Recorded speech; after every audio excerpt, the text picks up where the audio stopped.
اور ایسے حضرات کی گویا صحبت سے استفادہ کر لیا جائے کہ بہت زیادہ نہ پڑھ کر بھی بہت کچھ آ جائے۔ اس کی مثال آج کل کے اعتبار سے نہیں، اپنے معیار کے اعتبار سے حکیم الامت حضرت اقدس تھانوی رحمۃ اللہ علیہ، یہ مطلب نہیں کہ حضرت نے ہمارے زمانے کے اعتبار سے کم پڑھا تھا، مگر اپنے اعتبار سے کم ہی پڑھا تھا۔ یعنی انہوں نے خود فرمایا کہ میں نے علم کو مقصود نہیں سمجھا، اس لیے زیادہ کتابیں نہیں پڑھی۔ بعض حضرات نے حضرت سے پوچھا صراحتاً کہ آپ کی تو سینکڑوں ہزاروں کتابیں آپ نے خود لکھی ہیں، تو پتہ نہیں کتنے ہزار کتابیں ان کتابوں کو لکھنے کے لیے پڑھی ہوں گی۔ حضرت نے فرمایا نہیں، میں نے بہت زیادہ کتابیں نہیں پڑھی۔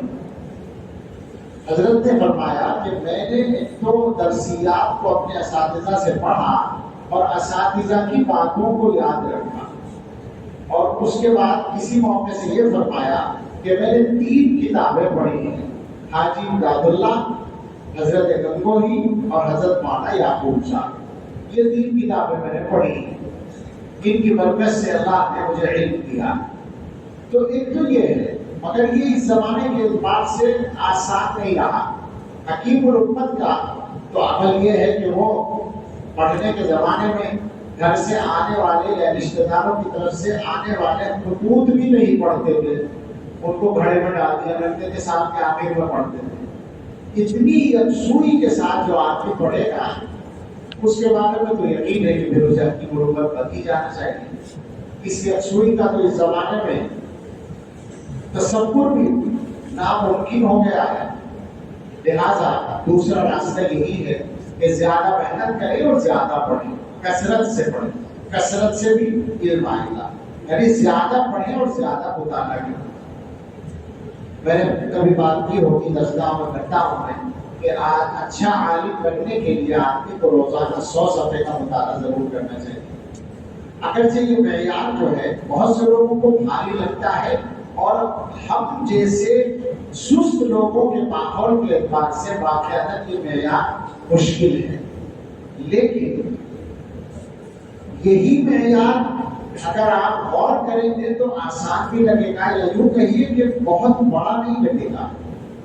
میں کہا کرتا ہوں کہ جو آدمی روزانہ 100 صفحات پڑھے، سال بھر میں 36,000 صفحات کو پڑھے۔ اگر کوئی آدمی 50 سال تک یہ کام کرتا رہے، روزانہ 100 صفحات پڑھے، اور روزانہ کا مطلب ہوتا ہے عید کے دن بھی پڑھے اور شادی کے دن بھی پڑھے، تو 50 سال اگر کسی نے روزانہ 100 صفحے پڑھے تو 18 لاکھ صفحات پڑھے۔ ایک طرف تو یہ حقیقت ہے کہ 18 لاکھ صفحات پڑھنے والے علماء بہت کم ہوتے ہیں، مگر یہ حقیقت بھی اپنی جگہ ہے کہ سارے علوم 18 لاکھ صفحات میں نہیں آتے، یعنی سارے علوم دینیہ میں نہیں آتے۔ اس کا مطلب یہ ہے کہ ضرورت ہے پڑھنا ضروری ہے۔ اور صحیح بات یہ ہے کہ جو بڑے علماء ہیں اس زمانے کے، قریبی زمانوں کے یا اس سے پہلے کے، وہ سب پڑھتے ہیں اور اس سے زیادہ پڑھتے ہیں۔ جو بھی ممتاز ترین علماء ہیں ان کی زندگی میں اگر آپ لگائیں گے حساب تو 100 صفحہ تو کبیر ہے، اس سے زیادہ ہی پڑھنے کا اوسط لگے گا۔ ایک نمونہ ہمارے درمیان بھی موجود ہے، حضرت مولانا رحمۃ اللہ صاحب نام کرنا، تو ان سے آپ میرا خیال ہے کبھی پوچھیں تو ٹھیک رہے گا، کچھ اندازہ ہو جائے گا۔ مجھے تو حضرت مولانا ریاست علی صاحب رحمۃ اللہ علیہ نے نصیحت کرتے ہوئے فرمایا تھا، اور انہوں نے حضرت مولانا رحمۃ اللہ صاحب کا نام لے کر کہا تھا کہ 150 صفحے روزانہ پڑھتے ہی، اور یقیناً اس سے زیادہ پڑھتے ہو، یعنی درسیات کیا ہے۔ اسی طرح حضرت مولانا سعید احمد صاحب پالنپوری رحمۃ اللہ علیہ کے بارے میں اور حضرت مولانا حبیب الرحمان صاحب کے بارے میں فرمایا تھا کہ یہ بھی پڑھتے ہیں۔ اپنے بارے میں فرمایا کہ 10ویں صدر میں بھی پڑھ لیتا ہوں۔ مجھے نصیحت کرتے ہوئے یہ 3-4 نام لے کر نصیحت کی۔ تو بڑے علماء جتنے بھی ہیں جو ممتاز ہوتے ہیں عام علماء سے، دیکھو یہ بات یاد رکھو، کام چلانے کے لائق آپ سب ہو جائیں گے، مگر اس کو ہمارے علاقے میں جگاڑ کہتے ہیں۔ میری پرانی بات نہیں ہے، میں کہا کرتا ہوں یہ بات کہ ہم لوگ جگاڑ تیار کر رہے ہیں۔ جگاڑ کا مطلب کیا ہے؟ کام چل جائے۔ چنانچہ تدریس کی ضرورت نہ پڑھا لیں، تقریر کی ضرورت ہے ہم کر لیں گے، کتابیں لکھنے کی ضرورت ہے وہ تو آج کل بالکل ہی آسان ہو گیا، کتابیں لکھنے کا کام خواہ بخواہ لوگ کتابیں لکھنے لگے، اس میں کچھ نہیں ہوتا۔ اور جو کام بھی دین کا ہوگا ہمارے حصے میں ہم کر لیں گے، مگر کیا وہ نمبر 1 کا کام ہوگا؟ نمبر 1 کا کام نہیں ہوتا۔ وہ عام طور سے ہم کام چلاؤ لوگ تیار ہو رہے ہیں، اس سے نکلنا اعلیٰ معیار پر جانا، جو آدمی بھی عمل کر لے گا اس کو مل جائے گا۔ تو 100 صفحے کا اگر کوئی ٹارگیٹ بنا لے، فراغت کے بعد بنا لو، چلو طالب علم کے زمانے میں اسباب کا کام، حالانکہ سچی بات یہ ہے کہ اگر عادت ڈالو تو طالب علم کے زمانے میں بھی عادت پڑ سکتی ہے اور اتنا ہو سکتا ہے، لیکن بعد کے زمانے کے لیے تو ہر حال میں لازم کر رہے ہیں۔ اسی سے بھرپور وہ بات ہے جو کئی بار تذکرے میں آئی کہ کون سی کتابیں پڑھی جائیں۔ جب میرا یہ معیار آپ اپنائیں کہ روزانہ 100 صفحے پڑھنے ہیں، پھر تو بہت ساری کتابوں کی ضرورت پڑے گی، لیکن ظاہر ہے کہ اس کے لیے شروع میں رہنمائی چاہیے، آگے چل کر آپ خود فیصلہ کر پائیں۔ سر دست یہ ہے جو مختصر مطالعہ ہے، یعنی لازمی مطالعہ ہے، اس کا خلاصہ اگر میں عرض کروں تو وہ یہ ہے کہ تفسیر، حدیث، فقہ، عقائد، تصوف، تاریخ، سیرت، ان چند علوم پر کچھ کتابیں آپ نے ضرور پڑھی ہوں، ایسا ہونا چاہیے۔ اور یہ کھلا ہوا راز میں ذکر کر دوں کہ اکثر ہمارے فضلاء ان ساری چیزوں کو پڑھتے نہیں ہیں۔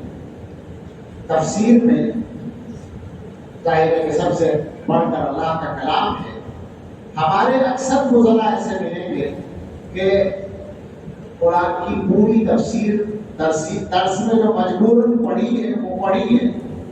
درس میں ہمارے نصاب میں 2 مرتبہ آدمی تفسیر پڑھتا ہے، ایک ترجمے کے عنوان سے 3 سالوں میں اور ایک جلالین شریف کی شکل میں، تو یہ تو سبق میں پڑھ لیا۔ اس کے علاوہ مطالعہ جس کو کہتے ہیں ہمارے اکثر فضلاء وہ ہیں، یعنی ہمارے کا مطلب ہمارے مدارس کے، کہ وہ ایک پوری تفسیر کوئی بھی پڑھا ہوا نہیں ہوتا، اکثر و بیشتر ان میں سے منتخب لوگ ہیں جو پڑھ لیتے ہیں۔ میری گزارش یہ ہے کہ جو ہمارے فضلاء کے سبھی مخاطب ہیں وہ قرآن کریم کا مطالعہ کرنا چاہیں تو ان کو چند عربی تفاسیر اور چند اردو تفاسیر ضرور پڑھ لینی چاہیے۔ عربی تفاسیر میں جو امہات تفسیر ہے ان میں سب سے معتبر تو تفسیر ابن کثیر ہے، اس کو پڑھ لیں۔ اور تفسیر ابو سعود اگر موقع ہو اور ذوق ہو تو تفسیر کشاف، اگر کشاف نہ پڑھ پائے تو ابو سعود سے اس کی تھوڑی بہت تلافی ہو جائے گی، وہ مضامین وہاں بھی ملیں گے۔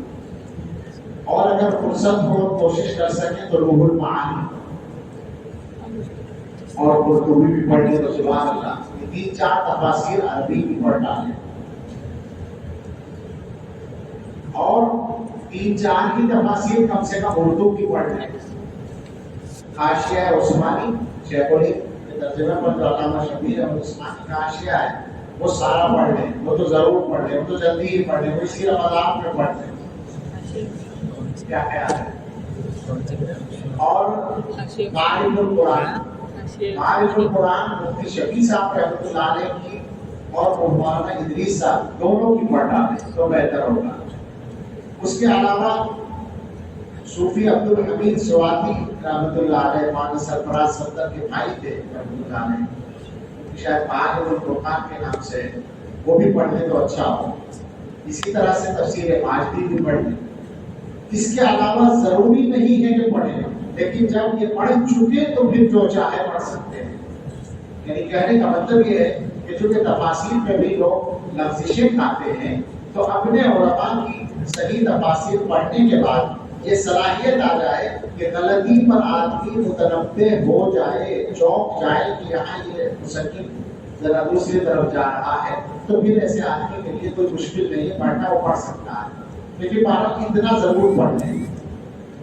حدیث کی کتابوں میں ظاہر حدیث دور حدیث میں آپ سارا حدیث ذخیرہ حدیث پڑھ رہے ہیں، لیکن اس کے علاوہ وہ تشریح کے طور پر اردو کی بعض کتابیں جو حدیث کے موضوع پر ہیں، اور عربی کی بھی بعض کتابیں جو لوگ تدریس کا کام کریں گے اور اللہ ان کو حدیث پڑھانے کی توفیق دیں گے تو وہ شروع حدیث پڑھیں گے انشاءاللہ۔ لیکن اس کے علاوہ حدیث کے موضوع پر ایک تو حجیت حدیث کے موضوع پر ضرور مطالعہ کریں۔ عربی میں بھی کچھ کتابیں ملتی ہیں اور اردو میں تو اسی عنوان سے اس نام سے بھی ہے، تقی عثمانی صاحب دامت برکاتہ کی، اور اس کے علاوہ بھی ہے۔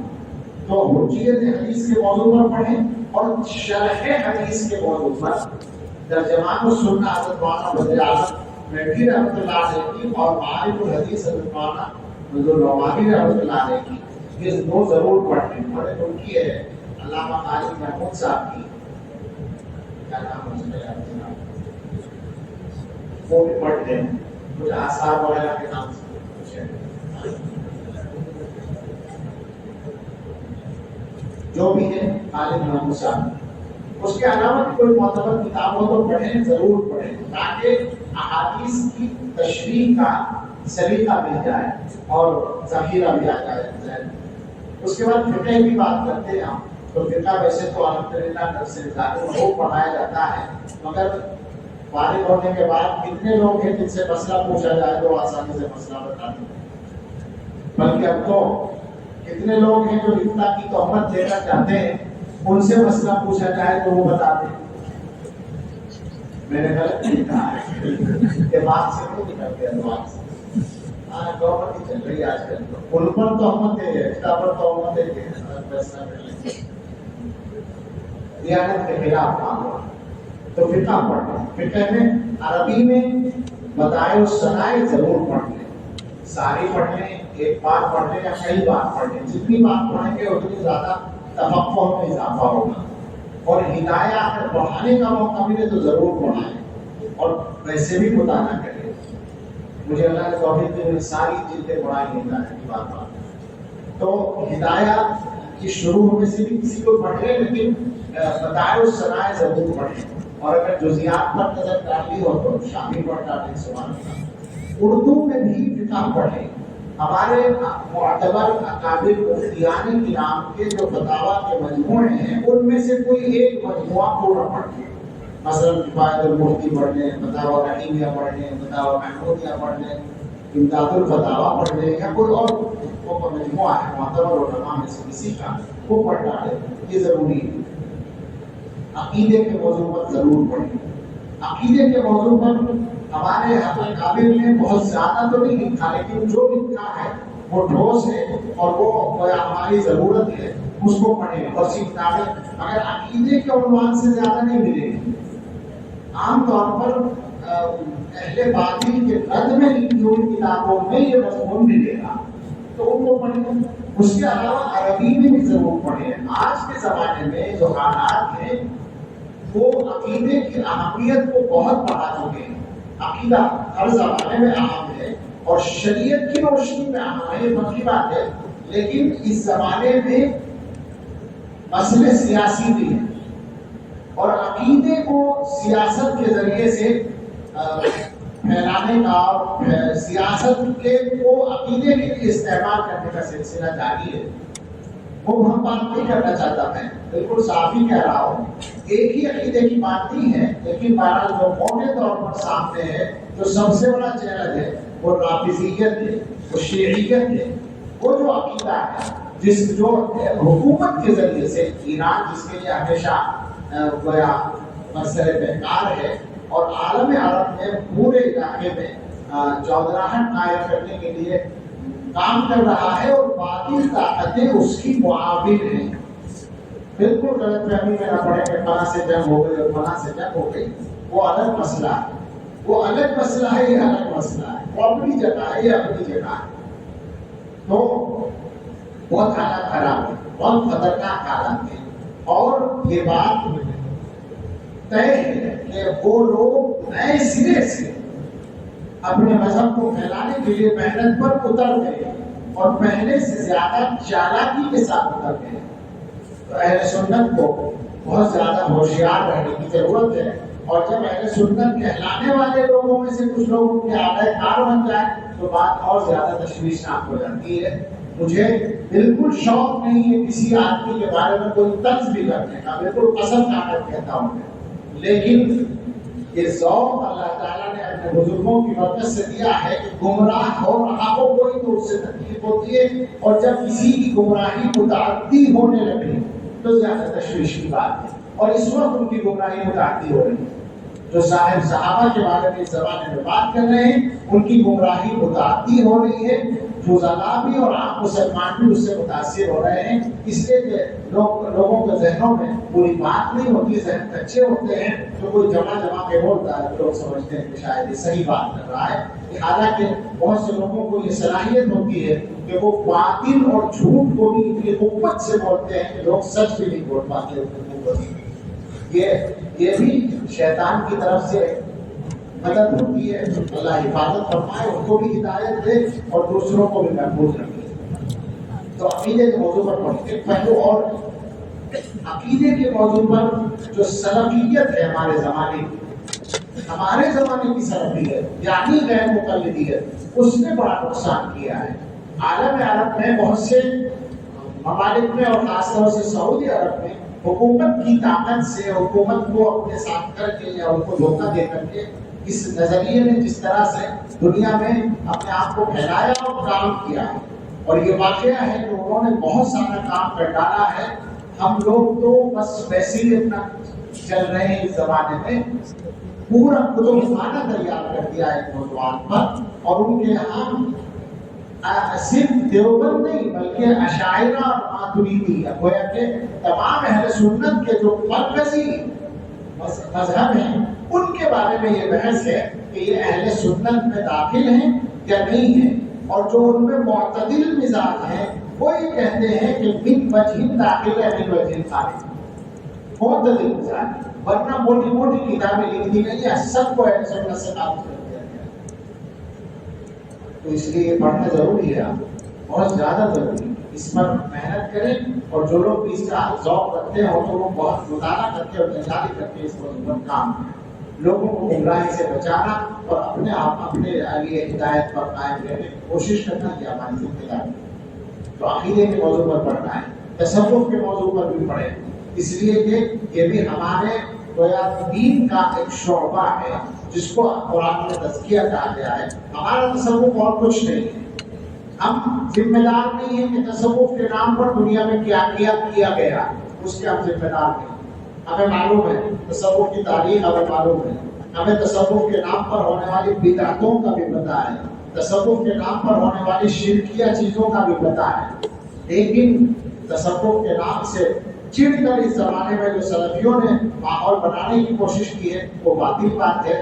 صحیح بات یہ ہے کہ ہمارے بزرگوں کا جو تصوف ہے وہ اتباع شریعت کو آسان بنانے کا راستہ، اسی لیے حضرت مولانا علی رحمۃ اللہ علیہ نے کتاب لکھی تھی ربانیت اور رحمانیت، اردو میں اس کا ترجمہ ہے تزکیہ و احسان یا تصوف و سلوک، یعنی ہمارا جو تصوف ہے وہ رحمانیت نہیں ہے، وہ ربانیت، عالم ربانی بنانا ہی مقصود ہے۔ تو اس کو پڑھیں، اور اس میں بڑوں کی یعنی قدیم علماء کی کتابیں بھی پڑھیں، امام غزالی اور مجدد الفسانی وغیرہ کی رحمہ اللہ تعالیٰ، اور حضرت اقدس حکیم الامت تھانوی رحمۃ اللہ علیہ کی کتابوں سے بھی اس معاملے میں بے نیاز ہو ہی نہیں سکتا آدمی۔ اس کے علاوہ اپنے اور اکابر شیخ الاسلام حضرت مدنی رحمۃ اللہ علیہ کی اور شیخ الحدیث حضرت مولانا زکریا صاحب رحمۃ اللہ علیہ کی تحریرات پڑھیں، اور ہمارے حضرت کی کئی کتابیں ہیں جو اس موضوع پر بہت مفید ہیں، ان کو پڑھیں ضرور۔ اور یہ ایک بات یاد رکھیں کہ خالی پڑھنے کا کام نہیں ہے، یہ آگے محنت کرنے کا کام ہے، اس پر جائیں۔ ایک موضوع ہے پڑھنے کا بہت ضروری موضوع سیرت کے موضوع پر عام طور سے مطالعہ ناقص ہے لوگوں کا، ہم سبھی اس میں شامل ہیں، تو کوشش کریں کہ سیرت پر آپ کتابیں پڑھیں۔ سیرت میں جو عربی میں کتابیں لکھی گئی سیرت کے موضوع پر جو امہات کتب کہلاتی ہیں، سیرت ابن ہشام وغیرہ، ان کو پڑھیں، اور اس ایک مخصوص انداز کی جو سیرت ہے جو گویا سنت کا بیان ہے، زاد المعاد اللہ ابن قیم، تو اس کو ضرور پڑھیں۔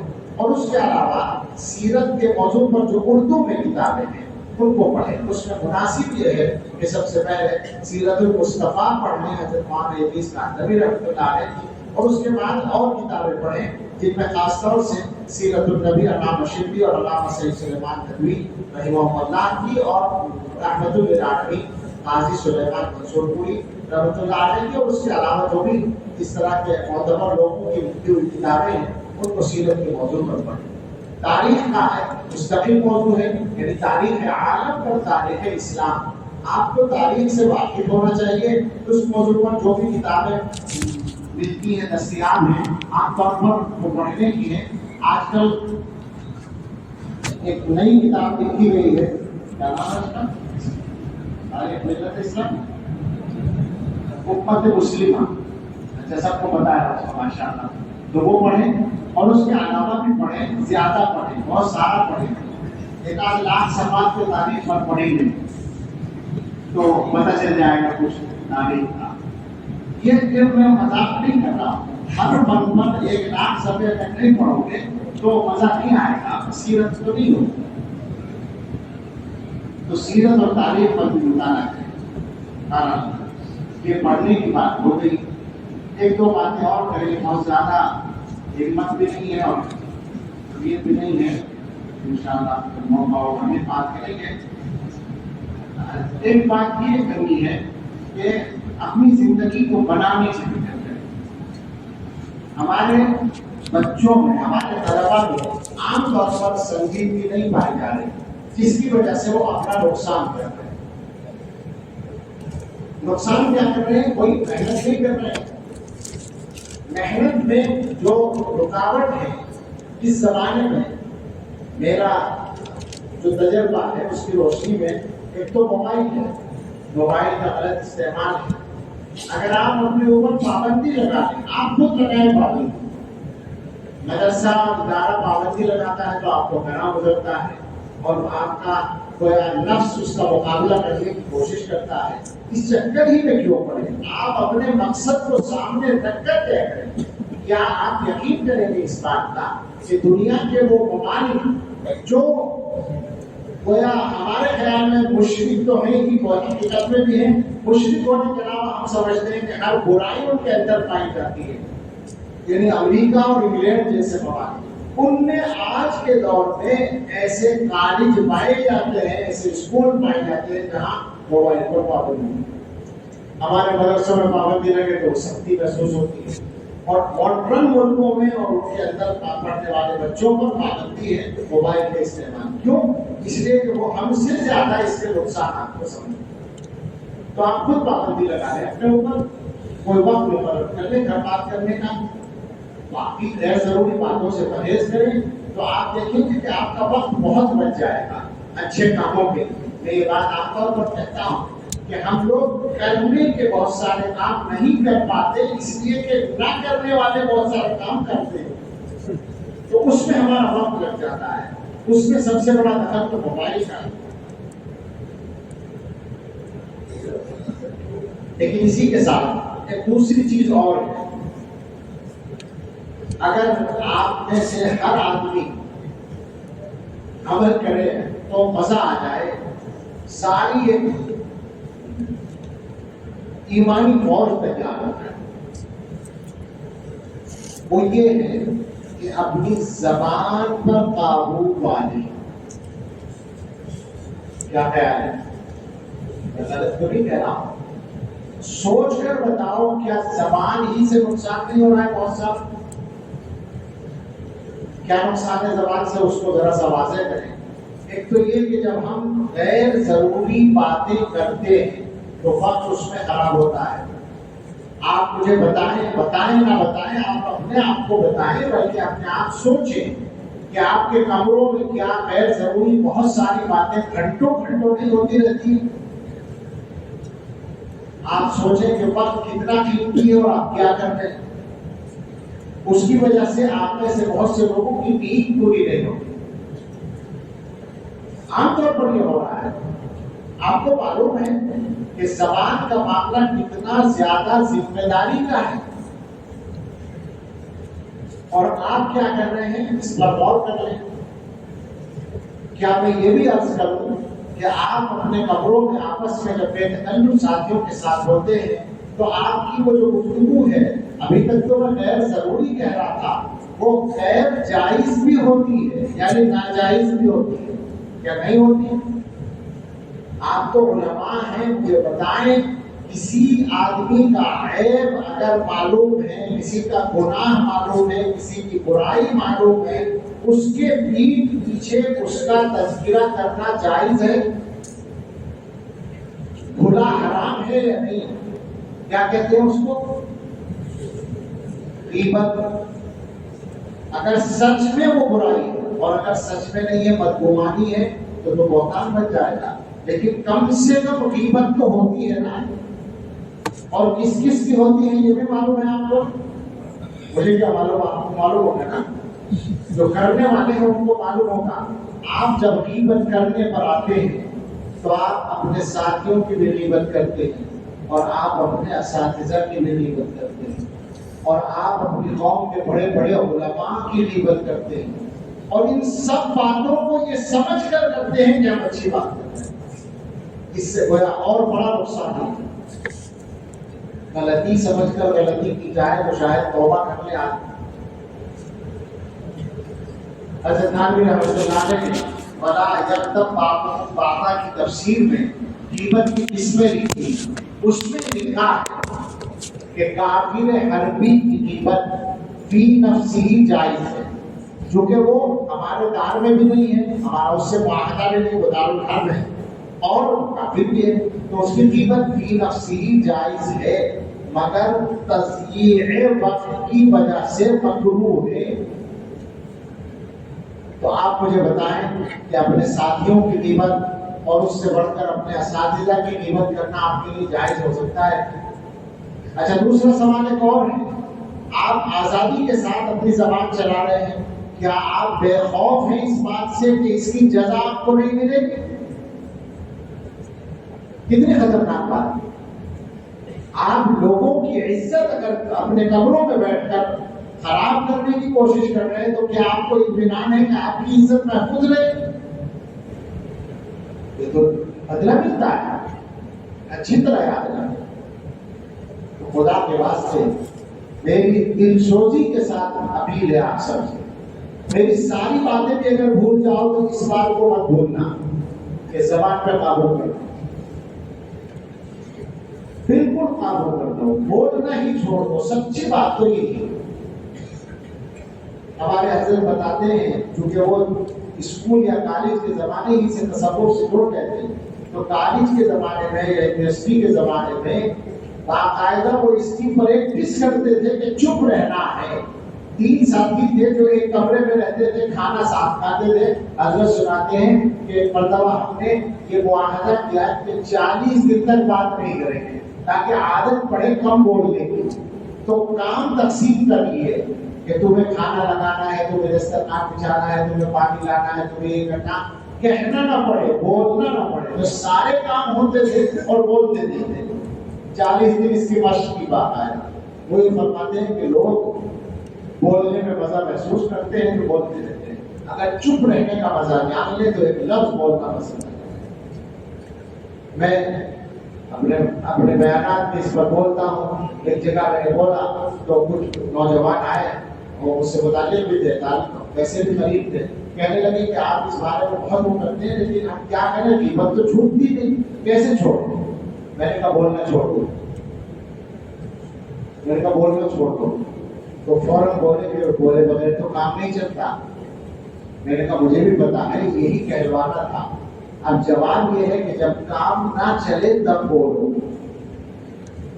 یہ آپ کو سنا رہا ہوں، آپ سے کہہ رہا ہوں کہ اسی وقت بولو جب بولنا ناگزیر ہو، بولے بغیر کام نہ چلے تب بولو، ورنہ چپ رہو۔ پھر دیکھو علم کس طرح آتا ہے تمہارے پاس۔ ایک نصیحت اور کرتا ہوں سارے مولویوں کو، مولوی بیٹھے ہیں سامنے، حسد سے بچو، حاسد مت بنو۔ یہ بھی اور پہلے والی بھی، غیبت اور حسد، یہ دونوں سچی بات یہ ہے کہ ہر طبقے میں پائی جاتی ہے، مگر کہے بغیر چارہ نہیں ہے کہ شاید ہمارے اندر زیادہ پائی جاتی ہے۔ کیا مصیبت ہے آپ کو؟ کیا ہم لوگوں کا اللہ پر ایمان نہیں؟ اللہ تعالیٰ اگر کسی بندے کو کوئی نعمت دیتے تو ہماری جیب سے کیا جاتا ہے، ہم سے لے کر تو نہیں دیتے۔ اللہ نے کسی کو عزت دی، ہمیں حسد ہو رہا۔ اللہ نے کسی کو مال دیا، ہمیں حسد ہو رہا۔ مولویوں کو مال بھی اتنا حسد نہیں ہوتا، عزت بھی زیادہ ہوتا ہے۔ ان کو حب جاہ زیادہ ہے، انہیں مرتبہ چاہیے، عزت چاہیے۔ تو سارے مولوی سن لو کان کھول کر، طلبا سے میں اپنے کہہ رہا ہوں، اور جو بھی سنے اس سے کہتا ہوں کہ عزت بھی اگر چاہیے تو دوسروں کی عزت کی حفاظت کرنا سیکھو اور حسد کرنا چھوڑو۔ ہم قسم کھا کر آپ سے کہتے ہیں اگر حسد چھوڑ دو گے اللہ تعالیٰ عزت دے دے۔ مدرسوں کے اندر پڑھاؤ گے، دل کو حسد مت کرنا۔ ایسا ہوگا کہ تمہارے ساتھ ناانصافی بھی ہوگی، ایسا لگے گا تمہیں میرا ساتھی ہے، میری طرح پڑھاتا ہے، بلکہ میں اس سے اچھا پڑھاتا ہوں، اسے بڑی کتاب دیتی ہوں۔ سب سے بڑا مسئلہ ہوتا ہے یہ مدرسوں کا۔ کوئی بات نہیں، پریشان مت ہو، عزت تمہیں ملے گی اگر تم حسد نہیں کرو۔ ایک مثال یاد آ گئی، حضرت مولانا، ویسے سارے اکابر اس کی مثال ہے، بڑے لیکن ایک مثال قریب کی جس کو ہم نے دیکھا ہے، حضرت مولانا مفتی محمود حسن گنگوہی رحمۃ اللہ علیہ۔ میں ابھی کانپور گیا تھا، پچھلے ہو گیا تھا، تو وہی مدرسہ تھا جس میں مفتی صاحب نے پڑھایا اور وہیں سے یہاں آئے تھے دیوبند۔ تو وہاں بھی میں نے یہ بات سیکھی، چونکہ علماء ہی مخاطب تھے، ان کے اساتذہ تھے۔ تو مفتی صاحب نے وہاں یہ قانون بتایا تھا کہ بڑے اساتذہ چھوٹی کتابیں بھی پڑھائیں۔ چنانچہ حضرت بخاری بھی پڑھاتے تھے اور حمد بانی بھی پڑھاتے تھے، تاکہ یہ مسئلہ ختم ہو جائے کہ کس کو کتاب چھوٹی ملی، کس کو بڑی ملی۔ اور ان کا یہ مزاج تھا کہ دیوبند آئے، دیوبند جب وہ آئے تو صدر مفتی بن کر آئے تھے، اور دارالعلوم میں عام طور پر دارالفتہ کے جو حضرات ہیں مدرسیات نہیں پڑھاتے ہیں، لیکن حضرت مولانا سید فخر الدین صاحب رحمۃ اللہ علیہ اس وقت شیخ الحدیث تھے، صدر مدرس بھی ہو گئے تھے، تو انہوں نے بخاری شریف جلد ثانی حضرت مفتی صاحب کو دے دی پڑھانے کے لیے کہ میں کمزور ہو گیا ہوں، اب ایک جلد آپ پڑھا لیا کریں۔ تو مفتی صاحب ان کے زمانے میں پڑھانے لگے۔ ان کی جیسے ہی وفات ہوئی حضرت مولانا فخر الدین صاحب کی، تو اس دارالعلوم ہی میں بیٹھا ہوں، یہاں اختلاف سا ہوا طلبا میں اور لوگوں کے ساتھ، کون بخاری پڑھائے، کون شیخ الحدیث بنے۔ تو چند مہینے ایسے گزرے، سب لوگ یہ سوچ رہے تھے کہ اب تو مفتی محمود صاحب کو ملنی چاہیے جلد اول، ثانی پہلے سے پڑھاتے ہیں۔ مفتی صاحب نے یہ کیا کہ ثانی پڑھانا بھی چھوڑ دیا، لیکن کوئی اب دونوں جلدوں کا انتظام، یہ تھا ان کا مزاج، مزاج سے بچنا ہے۔ ثانی بھی چھوڑ دو، انہوں نے نہیں پڑھا۔ چند سال حضرت مولانا شریف صاحب، شریف الرسول صاحب دیوبندی رحمۃ اللہ علیہ شیخ الحدیث رہے، پھر حضرت مولانا نصیر احمد خان صاحب رحمۃ اللہ علیہ شیخ الحدیث ہو گئے، اور بخاری صاحب دوسرے لوگ پڑھا دے رہے۔ مفتی صاحب نے نہیں پڑھایا۔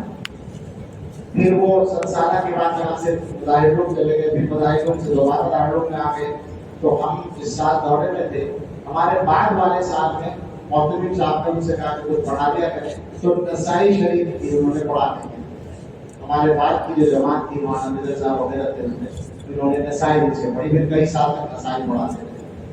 لیکن میں یہ پوچھتا ہوں کہ کتنے لوگوں کو پتا ہے کہ مولانا فخر الدین صاحب کے بعد کون بخاری پڑھانا تھا اور کون مستحق تھا، اور دنیا جانتی ہے مفتی محمود حسن گنگوہی۔ سمجھ رہے ہیں نا، جتنا نام ان کا زندہ ہے کسی اور کا ہے کیا ان کے معاصرین۔ اور اب تو میں دیکھتا ہوں کہ ان کی کرامتیں سمجھتا ہوں کہ صاحب دارالعلوم میں محتمم اور شیخ الحدیث پہلی بار ایک آدمی بنا ہے، وہ ان کا تیار کیا ہوا آدمی ہے۔ اب تو دارالعلوم میں بھی یہ ہو گیا، وہ طاہر شیخ الحدیث بھی ہو گئے، اور ناظر بھی فی الحال ہے قائم مقام میں، میرے ساتھی ہیں وہ، اور وہ مفتی صاحب کے تربیت یافتہ ہے، اور ان پہ میں یہ صورت آ گئی۔ تو مقصد یہ ہے کہ وہ الگ چیز ہے، عزت اور مقبولیت اور قبولیت الگ چیز ہے، وہ حاصل کرنے کی کوشش کرو، اور وہ تب حاصل ہوگی جب اللہ کو راضی کرنے کی فکر کرو، کہ بندوں کے چکر میں نہیں پڑو۔ تو حسد سے اپنے آپ کو ہمیشہ بچانا۔ ایک بات اور ہے، پیسہ کمانے مسئلہ ہے، اور یہ مسئلہ اس لیے ہے کہ ہمارے طلبہ عزیز اب پہلے سے زیادہ سمجھدار ہو گئے۔ میں یہ بات کہا کرتا ہوں کہ ہم بھی کوئی ایسے خیر القرون کے نہیں ہیں، اسی دور کے ہیں۔ ہماری برادت کو اب 39 سال ہونے جا رہے ہیں، 1408 میں ہمارا دور، تو اسی دور کے ہیں۔ لیکن مجھے اچھی طرح یاد ہے، بلکہ اپنے بعد کے سالوں کے بھی بعض لوگوں سے میں نے کہا تو انہوں نے میری بات کی تصدیق کی کہ ہمارے ذہن میں طالب علم کے آخری دن تک بھی یہ چکر نہیں تھا کہ کیا کمائیں گے اور اس میں کتنا کام چلے گا. یہ تھا ذہن میں کہ مدرسے کو پڑھائیں گے. والدین اور اساتذہ کی تربیت کا یہ وہ تھا ذہن بنا ہوا تربیت سے کہ پڑھانے کا کام کریں. لیکن پڑھانے میں تنخواہ کتنی ملے گی اور اس تنخواہ سے گھر کا کام چلے گا یا نہیں چلے گا, خرچہ چلے گا یا نہیں چلے گا, یہ ذہن میں نہیں تھا. تو آپ سے میں اس موضوع پر 2-3 باتیں کہنا چاہتا ہوں. آپ زیادہ پریشانی جو ہے وہ میں بتاؤں. آپ کے ذہن میں یہ ہے ایک تو آرام کی زندگی گزرنی چاہیے, آپ یہ سوچتے ہیں, اور آرام کے لیے پیسہ ضروری, بالکل ٹھیک ہے. آپ یہ سوچتے ہیں کہ فراغت کے فوراً بعد آرام اور مزے کی زندگی ہو. یہ دوسرے ہمارا اسٹیٹس اس زمانے کا لفظ ہے, ہمارا گویا ہماری حیثیت ہوگی وہ اچھی ہو, اور وہ بھی ہم یہ سمجھے بیٹھے ہیں کہ پیسے سے ہو. یہ ہمارے ماحول میں گراوٹ آئی. میں مانتا ہوں اس بات کو کہ ہمارے ماحول میں یہ گراوٹ آئی ہے کہ بہت سی مرتبہ عزت پیسے سے متعلق نظر آتی ہے. تو اگر کچھ بچے غلط فہمی میں مبتلا ہو تو یہ ممکن ہے, لیکن آپ سے کہنا ہے کہ آپ نکال دیں دماغ سے. عزت کا معیار آپ کے لیے پیسہ نہیں ہے, فقط اور فقط علم ہے اور کچھ بھی نہیں. دوسری بات آرام سے گزرنے کی بات یہ ہے کہ جو لوگ صرف پیسہ کمانے کو مقصد زندگی بناتے ہیں 2-4 سال کے اندر وہ بھی مالدار نہیں بنتے. انہیں بھی ٹائم لگ جاتا ہے سیٹ ہونے میں. تو کچھ ٹائم کے بعد تو مولوی کا کام بھی ٹھیک ہو جاتا ہے, کام چل جاتا ہے, اور مناسب کام چل جائے بس یہ کافی ہے. بہت زیادہ عیش و آرام نہ بھی ملے تو کام چلے, مل جائے تو بہت اچھا, دعا کریں سب کو ملے, لیکن مقصد نہ بنائے, اس کو مشن نہ بنائے. یہ بات یاد رکھیں کہ آپ کی عزت پیسے سے نہیں ہے, اور ہماری پوری امت کی تعلیم اس بات کی گواہ ہے کہ زیادہ عزت کس کو ملی ہے, کیا پیسے والوں کو ملی ہے یا علم اور تقوی والوں کو ملی ہے. پوری امت کی تعلیم بادشاہوں سے زیادہ عزت ہے. آپ کو پتا ہے نا, یعنی امام اعظم ابو حنیفہ سے ڈرتی ہے حکومت. کیوں؟ اس لیے کہ عوام ان کے ساتھ ہیں. عبداللہ ابن مبارک بغداد سے داخل ہوتے ہیں اور استقبال کرنے والے ایک بھیڑ ہے, مجمع ہوتا ہے. ابن مبارک کو چھینک آتی ہے, وہ الحمدللہ کہتے ہیں, سارا مجمع الحمدللہ کہتا ہے. شور کی آواز خلیفہ کو پہنچتی ہے, وہ پوچھتا ہے کیا چکر ہے. پتہ چلا کہ ابن مبارک آئے ہیں اور ایک مجمع استقبال کو آیا ہے, وہاں سے آواز آئی ہے. تو ان کی اہلیہ نے کہا, غالباً ہارون رشید تھے وہ, زبیدہ نے کہا کہ حکومت ابن مبارک کی ہے, تمہاری نہیں ہے, لوگوں کے دلوں پر تو حکومت. اور آپ امت کی پوری تاریخ کو آپ پڑھیں اور علماء دیوبند کی تاریخ کو آپ پڑھیں تو آپ کو پتہ چلے گا کہ کس طرح کس کو کہتے ہیں عزت. آپ کو معلوم ہے حضرت حجت الاسلام حضرت نانوتوی رحمۃ اللہ علیہ, ان کے حالات کو پڑھیے. ان کے حالات میں یہ بات ہے کہ نیلی لنگی پہنے رہتے تھے اور سوتی کرتا ہوتا تھا, اور اللہ جانے بالکل ہی ان کی وضاحت اتنی معمولی تھی کہ کوئی آدمی دور سے دیکھ کر ان کو پڑھا لکھا آدمی بھی نہ سمجھے. وہ جا رہے ہیں کہیں مناظرہ کرنے اور تقریر کرنے کے لیے, اور دیکھنے والے مطلب سمجھ بھی نہیں پا رہے, اور جب تقریر ہوتی ہے تو وہ سامنے والا غیر مسلم مقرر کہتا ہے کہ اگر تقریر پہ ایمان لانا ہوتا تو مولوی قاسم کی تقریر پہ ایمان لانا. اس کو عزت کہتے ہیں. حضرت گنگوہی رحمۃ اللہ علیہ کی آپ خیال پڑھیں, چند نام میں ضرور لینا چاہوں گا اس لیے کہ آج کل یہ بھی ہو گیا کہ ہمارے طلبا کو یہ بھی پتہ نہیں کہ ہمارے بڑے کون ہیں.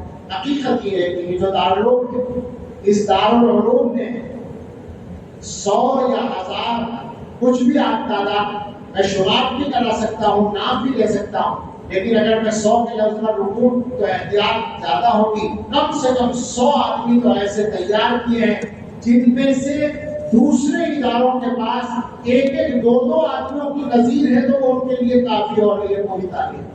میں سچ کہتا ہوں 100 سے زیادہ دارالعلوم کے ابنا ایسے ہیں کہ ان کی مثالیں دوسرے اداروں میں 1 یا 2 یا 3 ہیں تو وہ پوری تاریخ فخر کرنے کے لیے ان کی کافی. یہ عجیب جگہ ہے.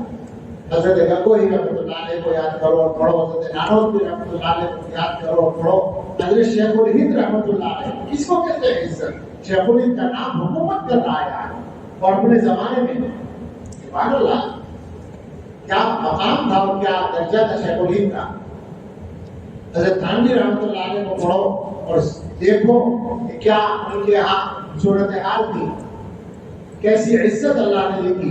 حضرت مدنی رحمۃ اللہ علیہ کو دیکھو، پڑھو اچھی طرح پڑھو، قریب سے پڑھو۔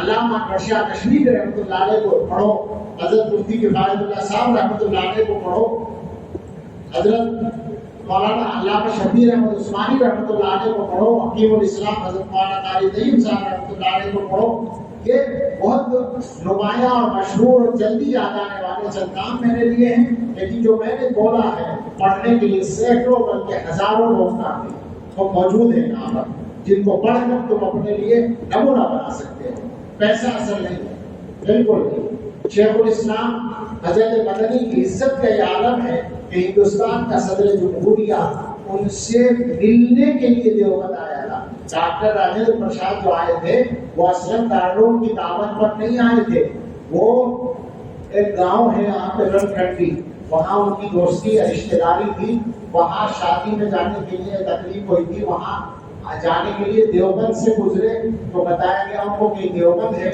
تو ان کا یہ وہی دیوبند ہے جہاں مولانا حسین احمد صاحب رہتے ہیں، کہا وہی ہے، کا معلوم کرا ہوگا مولانا کو تو ملے گی، تو معلوم کرایا تو حضرت نہیں تھے، سفر میں تھے، تو انہوں نے پھر یہ کہا کہ ہم دوبارہ آئے، تو وہ آئے تھے دیوبند اور ان کا معائنہ موجود ہے جو آپ نے پڑھا ہوگا، اور میں نے وہ فوٹو دیکھا ہے جو چپکے سے لیا گیا تھا، حضرت بہت سخت تھے فوٹو میں، لیکن صدر جمہوریہ آیا ہوا تھا تو کسی نہ کسی نے لے لیا تھا، تو میں نے وہ فوٹو دیکھا ہے کہ حضرت تکیے سے پیٹ لگائے ہوئے اس طرح بیٹھے ہیں اور ڈاکٹر راجندر پرساد اس طرح حضرت کے سامنے سر جھکا کر ادب سے بیٹھے، میں نے خود فوٹو دیکھا ہے، نہ جانے شاید میرے استاد سے ان کے پاس تھا۔ تو پیسہ اثر نہیں، اس شیخ الاسلام کا یہ حال ہے کہ انہوں نے اپنا گھر بنایا تو قرضہ لے کر بنایا، جو سالوں میں ادا ہوا۔ آپ سمجھتے ہیں کہ پیسے سے سب کچھ ہوتا ہے، ایسا نہیں۔ اور آج بھی جو تمہارے بڑے موجود ہیں، یہ مت سمجھنا کہ شروع سے مالدار، اس طرح میں بھی مقدر رہا۔ حضرت شیخ الحدیث مولانا زکریا صاحب رحمۃ اللہ علیہ کا ارشاد ہے کہ جو ہمارے علماء اور بڑوں کے آخر کو دیکھتا ہے وہ گمراہ ہو جاتا ہے، بیکار ہو جاتا ہے، جو شروع کو دیکھے وہ کامیاب ہوتا ہے۔ تو پڑھو، اکابر کو پڑھو، ان کی تاریخ کو پڑھو، ان کو سمجھنے کی کوشش کرو، اور دارالعلوم کو بھی سمجھو، اور دارالعلوم کی فکر کو بھی سمجھو۔ یہ بھی پڑھنے ہی سے آئے گا اور اساتذہ سے مل کر آئے گا۔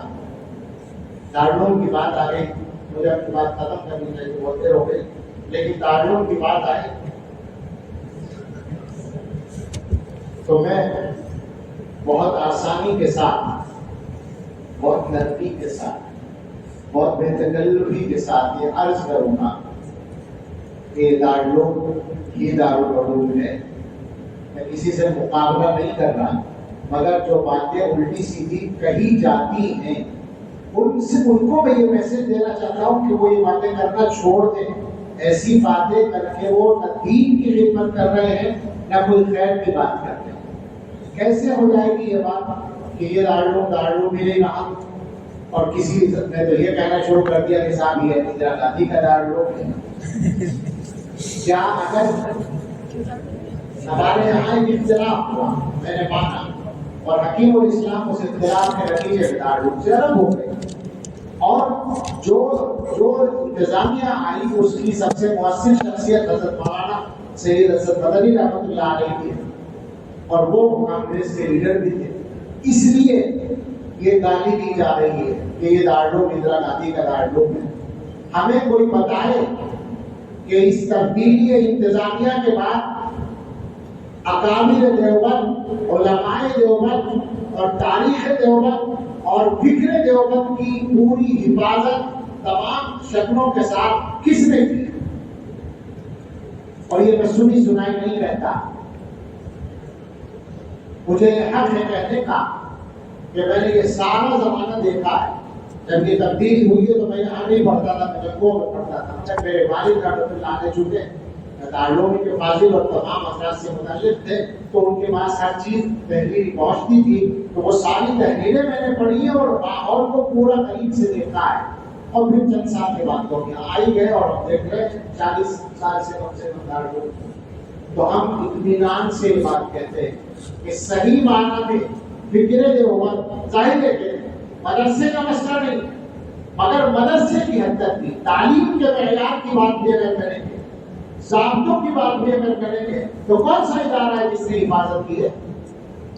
اور فکر کے اعتبار سے بتائے کوئی کہ کس نے حفاظت کی ہے، کون ذمہ داری لیتا ہے اور کون دوسروں کی مخالفتیں جھیلتا ہے. لیکن لوگ کرتے ہیں غیر سنجیدہ باتیں. ہمارا پیغام تو یہ ہے کہ دیوبند میں اگر اختلاف ہوا اور دو ادارے بن گئے تو یہ دونوں حقیقت میں ایک ہی ہے، ان کا سرچشمہ ایک ہے. ان کی فکر ایک ہے. اور اگر کچھ لوگ یہ سوچ رہے ہوں کہ ایسی باتیں کر کے وہ کچھ فائدہ اٹھا سکتے ہیں، تو میں نے ایک دن کہا تھا کہ مجھے اطمینان ہے کہ وقت دارالعلوم کے ذمہ دار ایسے بیوقوف نہیں ہیں کہ وہ ان کی باتوں میں آ جائیں. ان کے باطل کی تائید کرنے یہ نہیں ہو سکتا، لیکن اس خاص اور مضمون یا مفہوم سے قطع نظر کر کے میں کہتا ہوں کہ دارالعلوم کی حقیقت اور اہمیت کو آپ لوگ سمجھیں. اور یہ میں ملازمت کا حق نہیں ادا کرتا، صاحب کہتا ہوں کہ میں الحمدللہ یہ بات دارالعلوم کی دارالحدیث میں بیٹھ کر کہتا ہوں، میری کوئی حیثیت نہیں، بہت چھوٹا ہوں میں، لیکن میں یہ بات اطمینان سے کہہ سکتا ہوں کہ میں وہی کہتا ہوں جو صحیح سمجھتا ہوں. میری عادت ہے میں زیادہ بس ظاہر نہیں کرتا، میں زیادہ لہجے وہجے نہیں دکھاتا، میں زیادہ تعریف وارف کچھ نہیں کرتا، مگر یہ قسم کھا کر کہتا ہوں نہ میں نے کبھی چاپلوسی کی ہے اور نہ کسی دباؤ میں کبھی کوئی بات کہی. میں حق باتوں کا جانتا ہوں وہ کہتا ہوں اور مشاہدے کی بنیاد پر آپ سے کہتا ہوں. لاڈوں کو سمجھیں. اور یہ ساری بات کرنے کا مقصد بھی یہ ہے، یہ نہیں ہے کہ لاڈوں کے کسی فائدے کے لیے بات کی جا رہی ہے، یہ نہیں ہے. وہ تو اللہ تعالیٰ اداروں کو چلاتا ہے اور جب تک اللہ کو لاڈوں سے کام دینا ہے وہ کام دیتا رہے گا. جب اللہ تعالیٰ کا ارادہ بدل جائے گا دنیا کی کوئی طاقت بھی نہیں چلا پائے گی. یہ وقت کی بات. آج کا فائدہ اصل مسئلہ یہ ہے کہ آپ صحیح راستے پر قائم رہیں اور صحیح فکر سے جڑے رہیں. اس وقت میں چونکہ آزادی کا زمانہ چل رہا ہے اور یہ واقعہ ہے کہ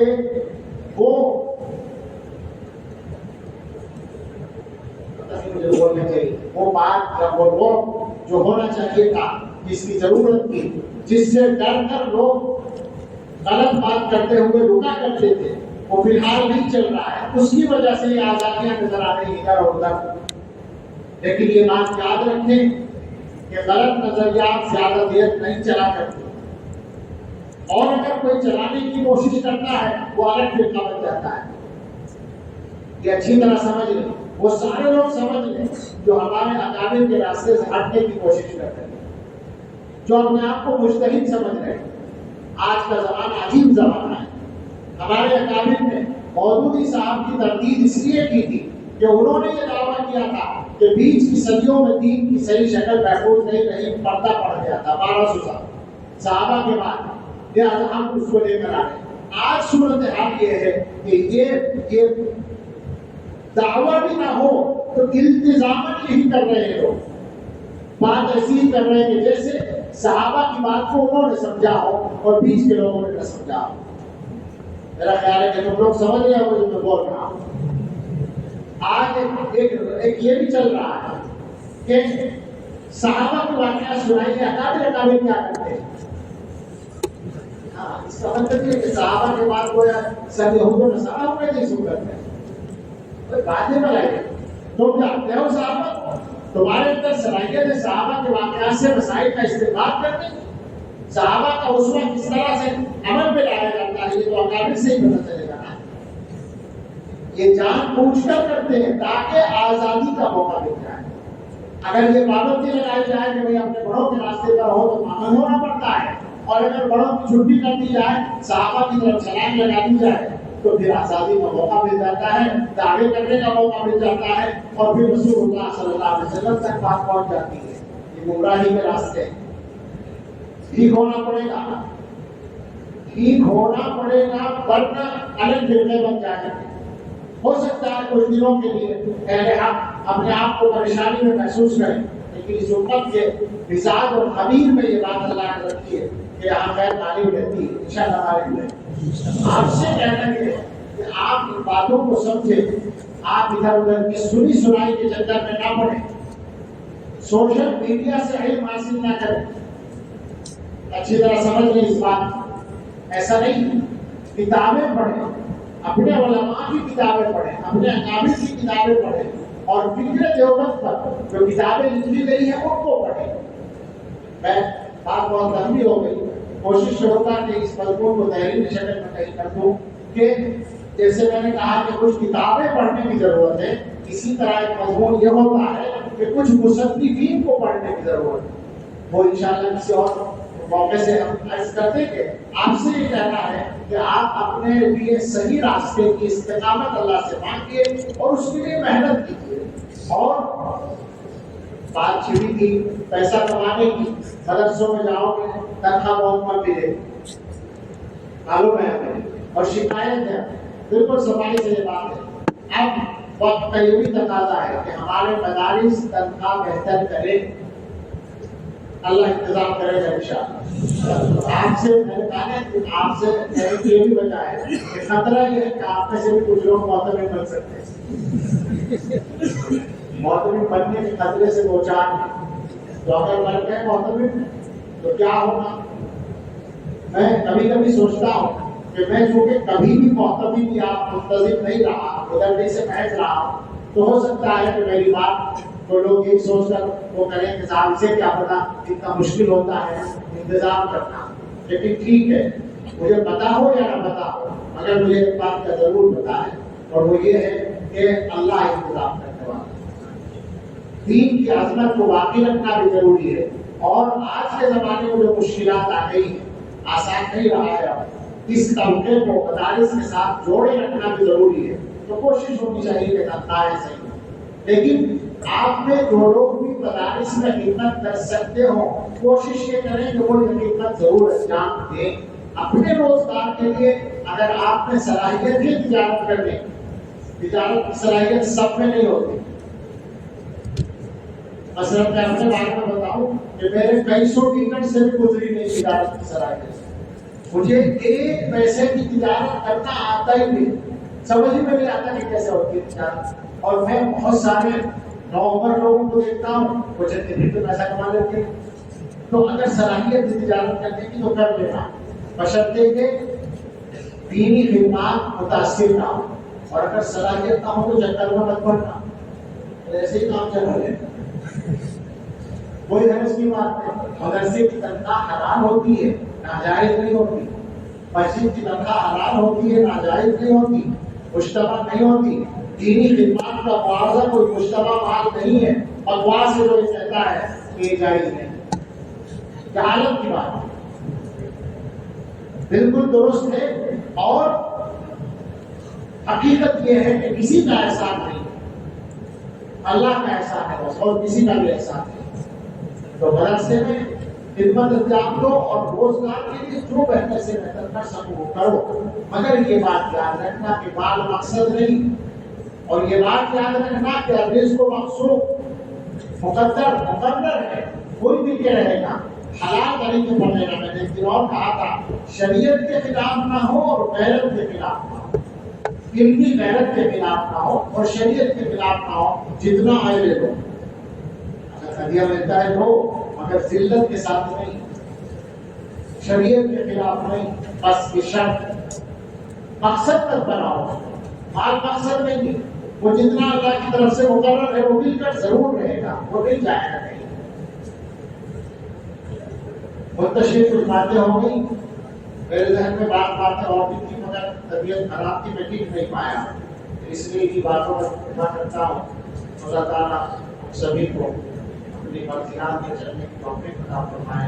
اللہ آپ میں سے ہر شخص کا مستقبل روشن فرمائے. آمین. آخر دعوانا